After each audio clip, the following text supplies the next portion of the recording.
Hello everyone and welcome to another high-low game of Age of Empires. Today, get your scrambled eggs, get your fried rice, because I'm anticipating a lot of spam as MbL, playing as the Poles in red, prepares to take on Hera, playing as the Malay in blue. Now while the players herd their herdables, explore their explorables, and try to get their butts up to Castle Age, Feudal Age, whatever age they want to ASAP. Not a bad time for us to take a look at the Civ matchup that we are going to be watching today. Now, the Poles are a civilization that likes to focus on their cavalry.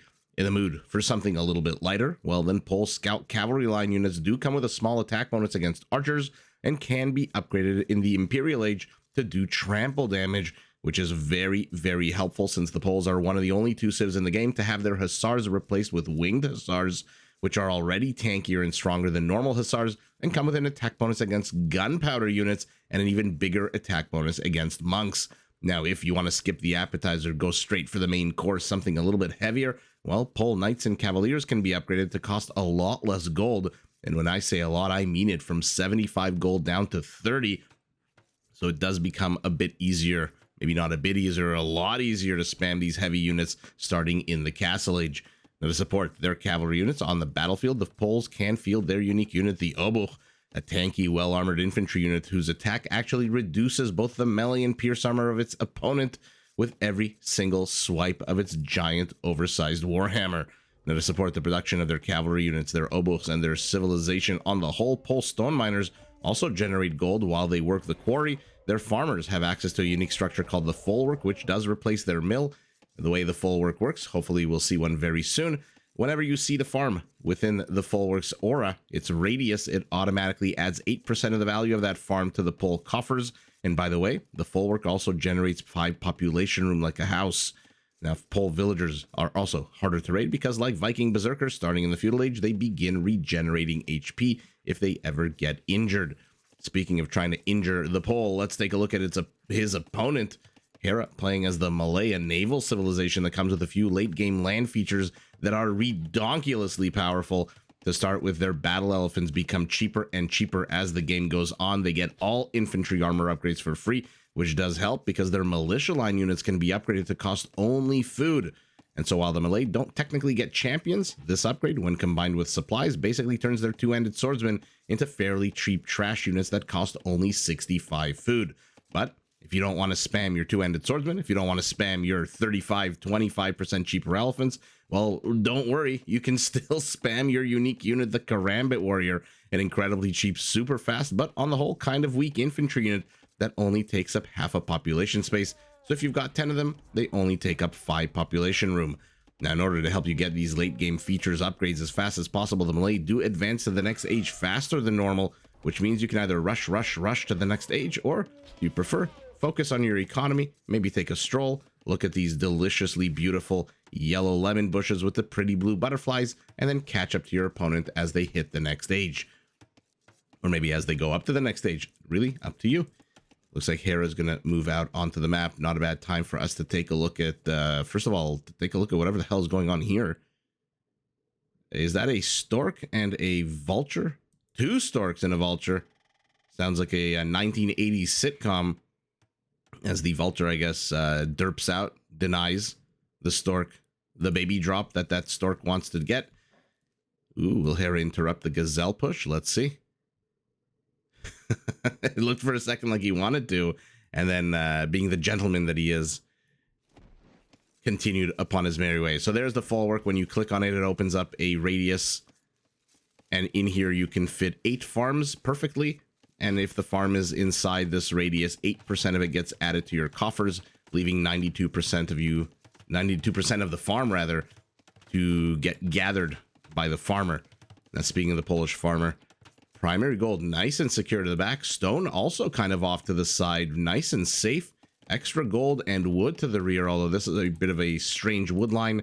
Not too sure it's cost effective to get wood from there as opposed to, say, going further away where a lumber camp would go a bit longer, the value for that. But I like that the 2 primary resources are to the rear. Forward position of the base completely open, though. And then extra gold and extra stone to the front. Immediately, a barracks going up. And I'm assuming once our pole hits the Feudal Age, we're going to get to see a stable out of him. Will Hera contest this Gazelle push? It looked like he wanted to for a second. Looks like he's just trying to skill test MbL here and see whether or not he can garrison villagers while pushing a Gazelle. Although I said a stable, I do not have the wood for it, going full on eco upgrades at the moment, which gives us a good opportunity to look at our Malay base. Primary stone nice and secure to the back. Primary gold, just like our pole, who has his stone to the south in the kind of middle but safe position. This gold is in the middle but safe position as well. Berry bushes to the front for Hera, which probably explains why he's beginning to wall off. He does not want to have that food regathering contested at all. Extra stone and gold to the forward position, just like we saw with our pole, and extra gold to the top. So on the whole, this base also fairly open. I would give the advantage here a little bit to MbL, who does have extra gold to the rear. So if he does get pushed into, Hera in the rear position only has a stone. Primary gold, like we saw, kind of neutral, safe, but not really safe. And then all the other three resources pretty much out exposed in the open. And it is our Malay who is moving out with an army. MbL has discovered his opponent's settlement, has actually discovered pretty much everything about his opponent's settlement, saw the flag on the archery range, and now knows that he needs to get home. Okay, it's an archery range opening for him. I thought perhaps a stable. For now, continuing the wall off to the north, army counts 5-3. Defender's advantage here going to go to MbL. Hera taking a very wide attack approach, and luckily for MbL, there are no resources here. And that's why I figured the base advantage going to MbL. So look, once this farm is seeded, take a look at the top left of your screen, 248, 258. Okay, it's really annoying when I'm trying to show a Civ feature like that, but then the the berry pickers start dropping off food, and then my count gets all wonky. In any event, you'll take my word for it, and you don't even have to take my word for it. Take the developer's word for it, and take the game's word for it. MbL, southern border about to be completed, central border with a bit of a funnel shape here, and we see a northern border for him, I say, right as he puts one down. I guess the cactus isn't really a thing, right? This cactus is not? Odd. Why does one cactus get a 1 HP that needs to be taken down, but the other doesn't? Or maybe it does, and I just don't know my cacti, I guess. Let's take a look at the Malay base still. Flag up on the archery range. Stable now being added for him as well. So Hera's moved in. Gotten a bit of HP reduced off his scout. Took a tiny bit of HP off of MbL's scout. Unfortunately, not too much done beyond that. Takes his anger out on the Gazelle. I've heard all the explanations why the pro players kill these poor animals to help with make sure that there's no misclicking or mismicroing later on. I still find it a little weird why they kill these animals. I mean, I get you want to lame your opponent's food count, but you had an opportunity, 2 opportunities to try to do that earlier on. This is a sizable force here out of our Malay. That's a lot of archers. Spearmen might want to move forward here as well. They may not need to. Be careful. Be very careful. Although look at Hera's HP scout. And how the hell is this cactus now growing in the middle of a palisade? I guess it also has 1 HP, just like the mini tiny cactus. So MbL scout to the north probably won't be used to engage into this, to be fair. Unless he has no choice, unless Hera presses him. But MbL is pretty much safe and secure right now. Market going up for him as well. Second full work. Yeah, Hera decided to press into him. And with a whole band of archers, some scouts, does manage to get the kill. Blacksmith going up for our pole as well, who is en route to Castle Age. When you're playing against the poles, the last thing you want is for them to beat you to Castle Age. That being said, the Malay can catch up. When they go up to Castle Age, it takes about a minute less uptime. That being said, Hera is still 500 food away from going up to Castle Age. To be fair, though, I say you don't want to meet the pole in the Castle Age. How about 25% cheaper battle elephants? Those are definitely not beasts you want to meet in Castle Age either, as it looks like a few more kills for both players. I'm surprised Hera is sticking around, although while his archers are here north or maybe to the top, however you want to describe it, a little bit up compared to the scouts. There's not a lot that the skirmishers can do unless they want to bust their own structures here and move in. So the placement of the archers there was perfect for Hera, letting his scouts soak up as much damage as possible while his archers ran amok. It looks like they got a villager kill in addition to 2 military kills. And so our Pole going up to Castle Age, not down 1 villager as you would think he would be. No, he is down 7 villagers right now. That being said, when Hera goes up to Castle Age, Hera is housed for a brief second. When Hera goes up to Castle Age, I'm sure that villager disparity will not disappear, but definitely get smaller and smaller, especially since it does, I think, the Malay go up about 64 seconds quicker. And a villager does take 25 seconds for most civilizations to pump out. So about 2.5 villagers is what MbL will be able to catch up on, assuming he has no TC idle time himself. Hera right now at 50 seconds more TC idle time, so 2 villagers more idle time. And now the villager difference is narrowing slowly. And it is our Pole, who after securing his base in the good old-fashioned Howard Hughes way of just absolutely walling himself completely in, is the one pushing out at the 20-minute mark. And let's see how Hera can hold against this. He's going to charge in here with these scouts, but even without the spearmen to help, 11 skirmishers elite should be pretty damn good against these unupgraded. Basically, yeah, I was going to say half dead until then I saw this guy's HP is almost full. Basically half dead scouts. Hera hits castle, goes for a crossbow, but more importantly, that chunky boy is out. 250 HP, 25% off, and these skirmishers say, oh geez, we were expecting crossbows. We need to get the hell out of here. They see, no, that's Hera's line of sight. We see that MbL sees a second elephant chasing him. Oh no, the units rearrange themselves. It looks like the Stork Vulture traffic jam has worked itself out. Not too sure how any of those mechanics really work. If there was a jam at the beginning of the game, why the hell isn't there a jam right now? What could have possibly changed? Unless maybe the coding. I'm not a coder. Okay, he's being chased into here. 2 monks are the response for our Pole, and 1 monk isn't up. But you got to protect the monk. In come the scouts. They need 3 whacks of the sword to kill that monk. They get 1. Clip 11 HP. No sanctity, no fervor for our Pole just yet. But the monk is safe. Full faith means that Hera is going to have to dodge a bit of sniper lines here unless he moves in with his crossbows. Which, to be fair, he might want to sacrifice a few crossbows if he wants to take the elephant route here to kill a monk or 2.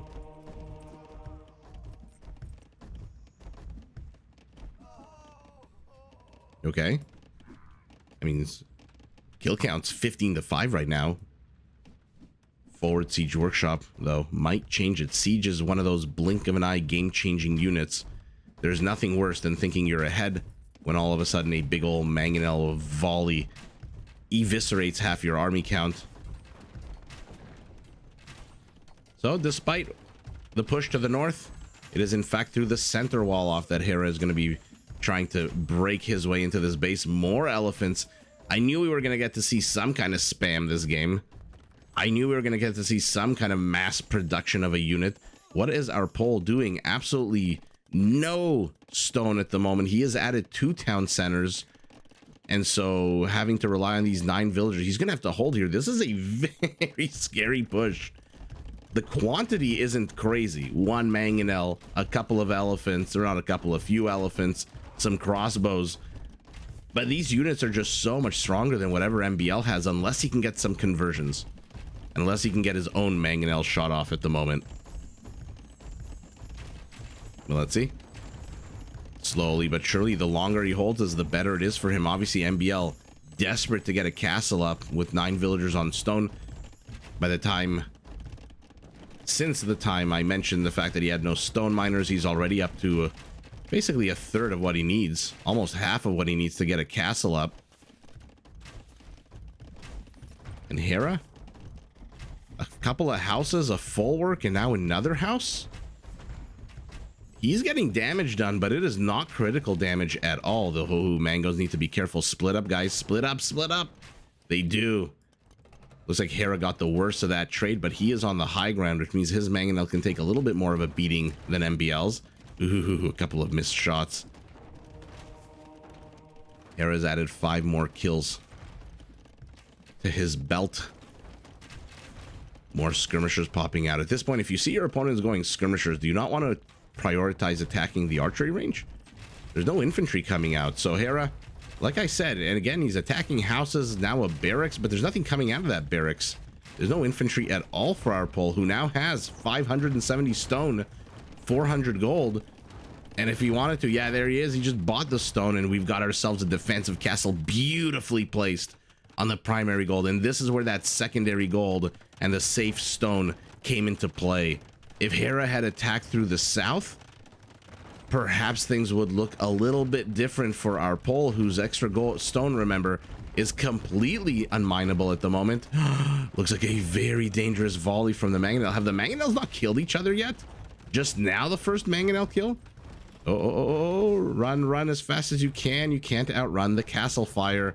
Hera sees the castle. Now he's adding a bit of infrastructure himself. Probably just to annoy the hell out of MbL, if MbL ever pushes or manages to push out here. MbL, another town center, cool as a cucumber. His first OGTC has fallen, adding a third now, but oh, he's going to lose some villagers here to the mangonel crossbow combo. 2 extra villager kills already.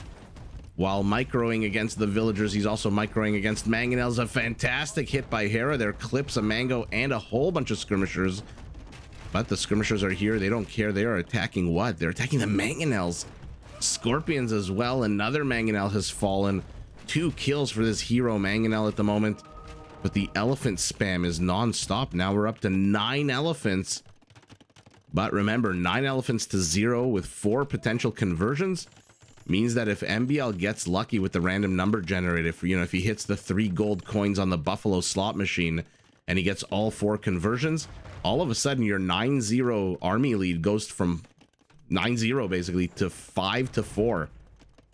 And you all of a sudden, it's an 8-unit swing, which is why Hera is backing off here and now going to choose a new target, the blacksmith. So Hera's carving up his army. His infrastructure is mostly house related. Okay. Hera, our Malay, is experiencing a housing real estate boom at the moment. Ooh, does he notice the creeping mangonels? He does. He tries to volley against them. Oh, he should lose. They should both lose, actually. And now Hera's army, scary as it once was, doesn't seem too scary anymore.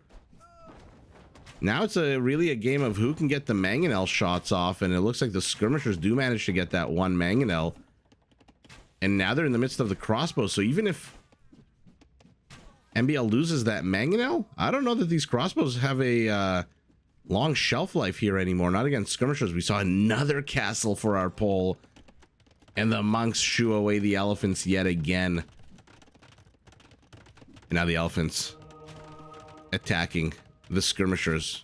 Okay, but MbL, with a bit of a mistake here, has left his monks undefended, and they spend all of their faith converting a single crossbow. Hera has an opportunity. Sorry, a single crossbow and 2 elephants. Hera has an opportunity here to get some of those monks. It's a real slow desert chase here, as a ridiculously slow unit gets chased by a slightly less ridiculously slow unit. Castle gets its first kill, second kill of the game, and there is Schlachter privileges being researched for our pole, and oh no, we are about to see a big ol' spam. And by the way, Hera is going to hit Imperial first, about 1 minute and 10 seconds ahead of his opponent. So 33 minutes into the game, Hera's pressure has netted him a decent amount of raises. Houses, barracks, archery range. He managed to get that blacksmith, which looks like it's been rebuilt, a town center, a full work. But at the end of the day, our pole is still here. He's ahead 14 villagers. He's a minute away from Imperial. What will Hera do in Imperial? Will he double down on elephants? The Malay, I feel so bad for their elephants. As cheap as they are now, 35% cheaper. Missing the last 2 armor upgrades means that they do not have that long of a shelf life. They do not have a life expectancy that is to be envied at all.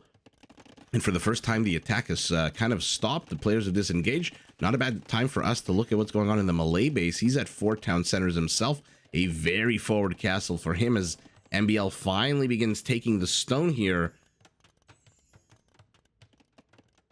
And beyond that, oh, it's just a 1 stable, 2 archery ranges, a single barracks. Okay. So like I said, the Malay do have 3 avenues that they can go down if they want to go spam.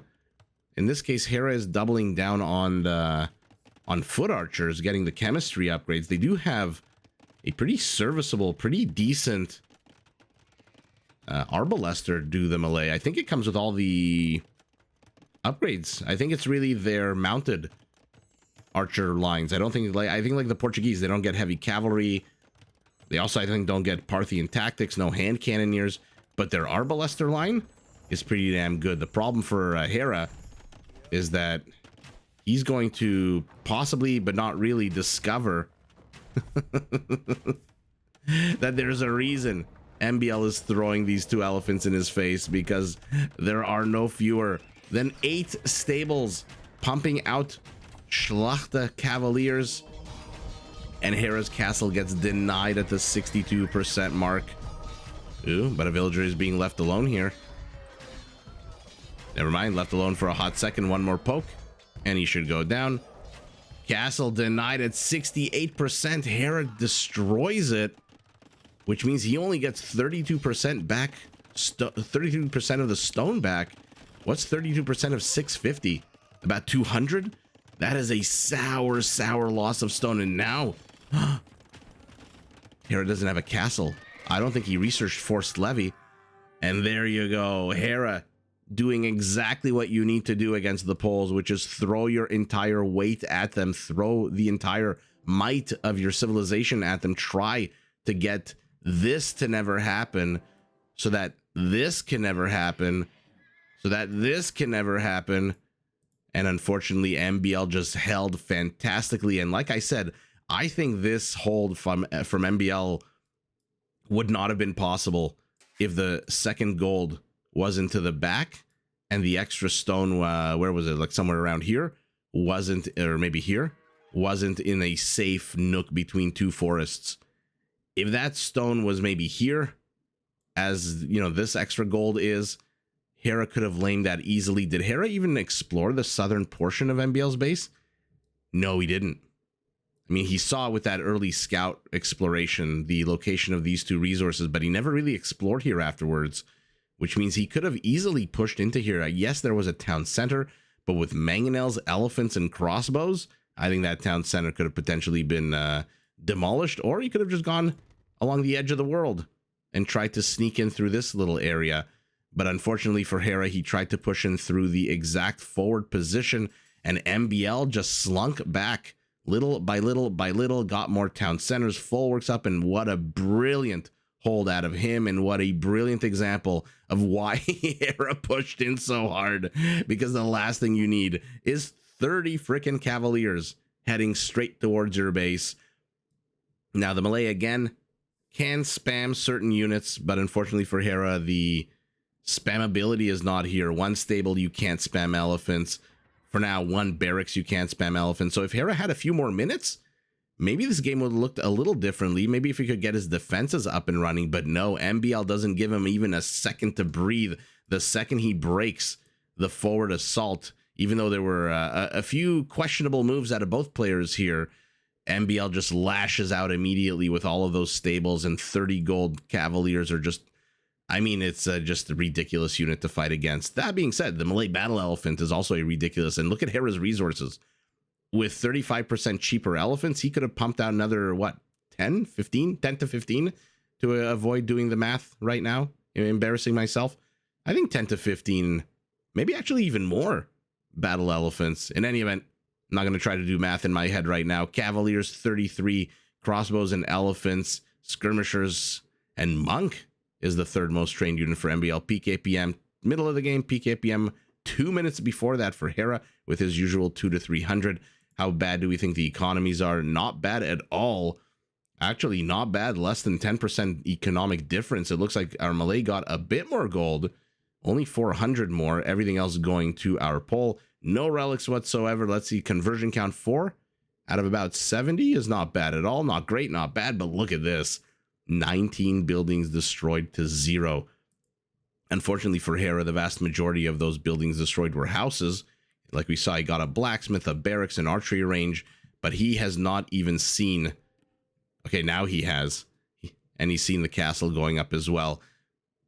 Fascinating. Now, what I like that MbL did, kind of a final point here before we take a look at the numbers, which don't look very high, but the game didn't last very long. 58 kills to 39, both players killing 3 villagers at the end of the day. What I like that MbL did was ignored all of this. All of this. How many of us would have our fingers itching, our palms itching to get rid of these structures? Would send, I don't know what, a battering ram, a converted elephant, a cavalier or two to get rid of this, and then Hera would have time to build up his army back home, his military industrial complex. MbL ignored all of it and just rushed straight into the gaping maw of the Malay, and with that push, with the absolute insanity that is Schlachter privileges, it is our Pole who takes the game, but GG in a very fun game to both players. Did you enjoy this video? Check out these other clips and make sure to subscribe and enable notifications so that you're notified of my latest uploads.